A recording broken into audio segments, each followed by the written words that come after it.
Okay. Hello, Professor. Hold on. Okay. Hello, Professor.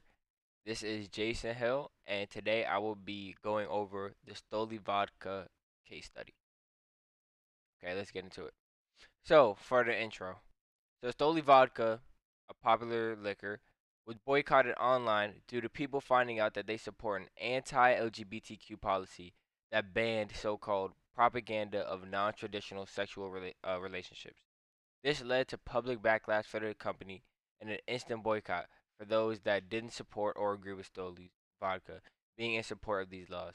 So just a quick little summary of that. So basically, Stoli was known as a Russian liquor or alcoholic beverage, and so when this news came out that they supported, Russia's laws with the propaganda of non-traditional sexual relationships, um, it made a lot of people in the LGBTQ community feel betrayed, and a lot of customers, stakeholders, people that supported Stoli vodka, boycotted it, and they stopped drinking it, put it down, it stopped getting sold in a lot of stores because they were in support of you know this this propaganda, the non-traditional sexual relationships that people didn't support, especially people in the LGBTQ community, allies, and people, in it.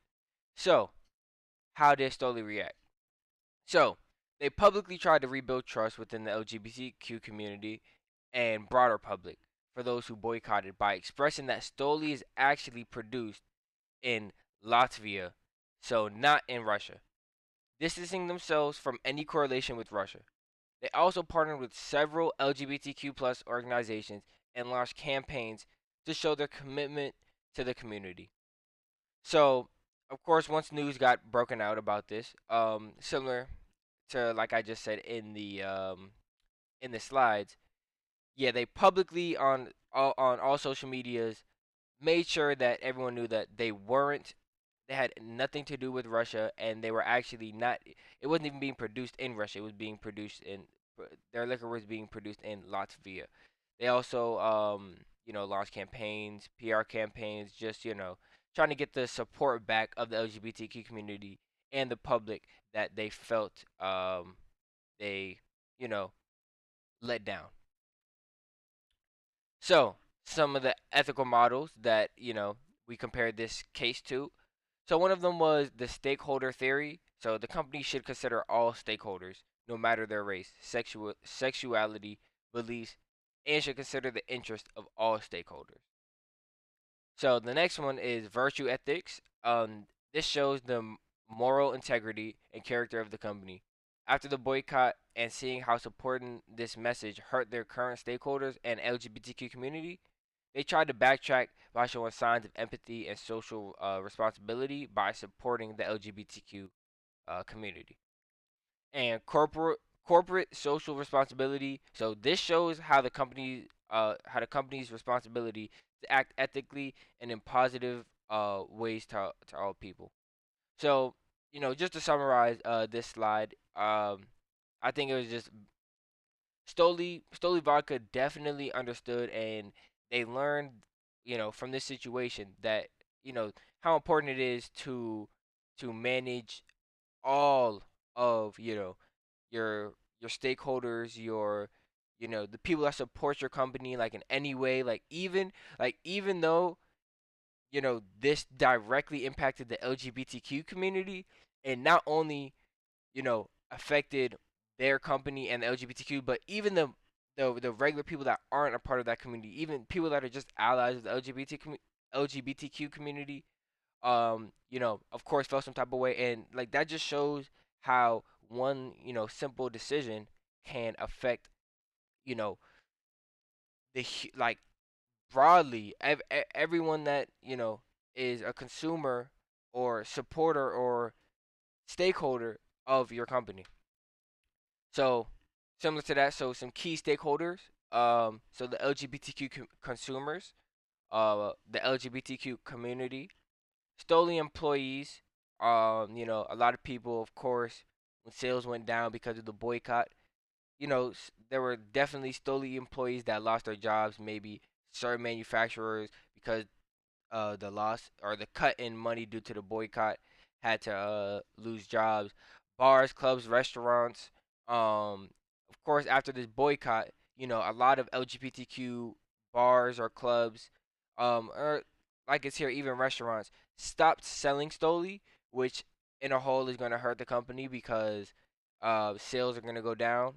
The Russian government, I feel like a lot of people lost a lot of respect for the Russian government.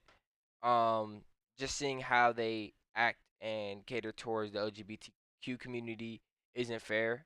And then Stoli and their SPI groups. Okay, so who was harmed in all of this from the boycott? So the LGBTQ plus community took a big hit and loss of respect after supporting a company that behind their back didn't support them the same way they supported Stoli. So of course, how would you feel if you were, if maybe your favorite drink or your favorite food, your favorite restaurant, and then you found out behind closed doors that they don't support you for who you are, and you've been sitting here for the past 5, 10 years, every night, every Friday, going out and buying their liquor, buying their food, supporting them.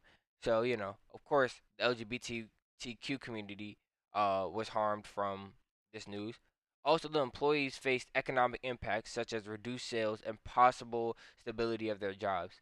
So similar to I said in the last slide, um, of course, the boycott would lead to reduced sales and just as a whole, people could lose their jobs. The company's going to be losing money, so they're going to have to cut back on losses. And so, of course, the employees and the company took a hit from this. And then, lastly, brand reputation. So, Stoli's reputation suffered from being seen as an anti-gay company, resulting in potential damage to their brand loyalty. I'm sure there were, you know, bars or clubs out there that were LGBTQ friendly bars and clubs that heavily supported Stoli, had Stoli on their shelves, consistently selling it and giving it out to customers or loyal people coming through, and of course, them seeing Stoli in support of these anti-gay and anti-marriage rules from Russia, definitely damaged their brand loyalty. Um, the people in that community and the public that supported Stoli, a lot of them no longer did want to support Stoli, especially during the boycott. Just seeing that the point of view that they stand for, they didn't agree with that. So who was helped? LGBTQ plus advocacy groups gained tons. Oh, LGBTQ plus advocacy groups gained tons of support from new voices and allies, which brought more attention to the unfairness of anti-LGBTQ plus laws in Russia. Um, Other brands and companies that were competing with Stoli would have a chance at increased sales and traction with Stoli being under boycott. And Russia's LGBTQ plus community was helped with this boycott because it brought international attention to Russia's anti-gay human rights. It gave them visibility and public support from all over the world. So just to go over this slide a little, so yeah, of course, once the public saw how Russia viewed, anti-gay human rights, people from all over the world showed their support, gave in donations, and that definitely helped with LGBTQ advocacy groups just getting their voice out there. And when people see how they're suffering and being treated unfairly, it definitely, people from all over the world, not just LGBTQ community, stepped in to help. So just a question I decided to have on here. So what would you do differently? Okay, go ahead and think about that. Any hands? Okay. So what I can't talk about is what I do differently. So, what I would do differently is proactively communicate the truth about ownership and where the production is at, disassociating ourselves with Russia.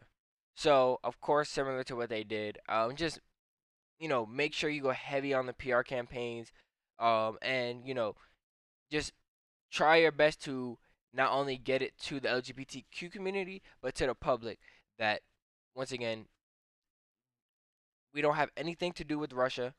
We don't stand with their beliefs, and we're not even our ownership isn't even in Russia. It's in Latvia. So, we have nothing to do with them.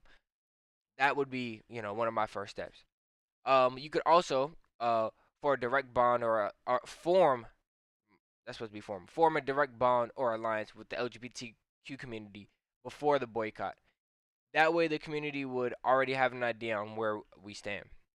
So, I think that's part of the reason why, you know, campaigns and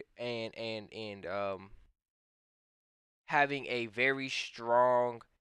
very strong support group and people that are invested into your company. Honestly, it's just very important to be very close with your stakeholders. Okay, all stakeholders, every aspect, because if they were already, you know, strong with the LGBTQ community and showing their support, um, when news like this comes out, a lot of the community would already be like, you know what, maybe this is false because we know they support us and they show their support in many different ways.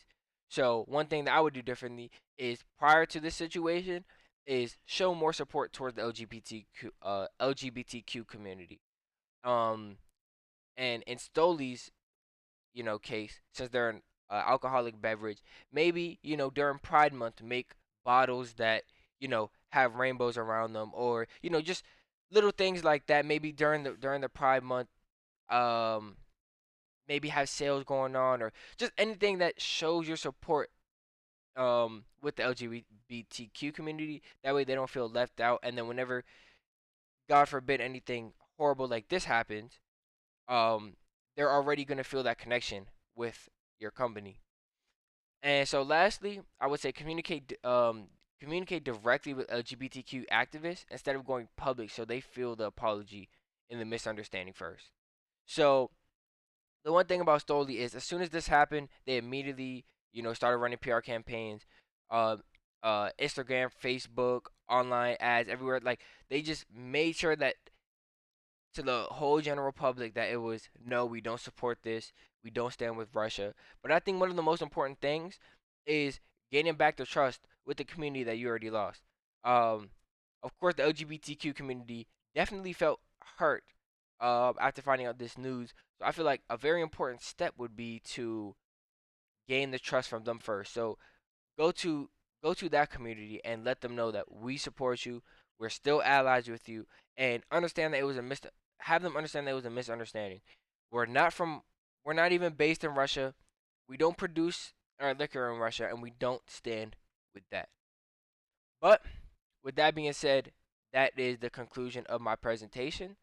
I hope all of you enjoyed it, and if you have any questions, feel free to raise your hand and let me know. I will be calling on all of you.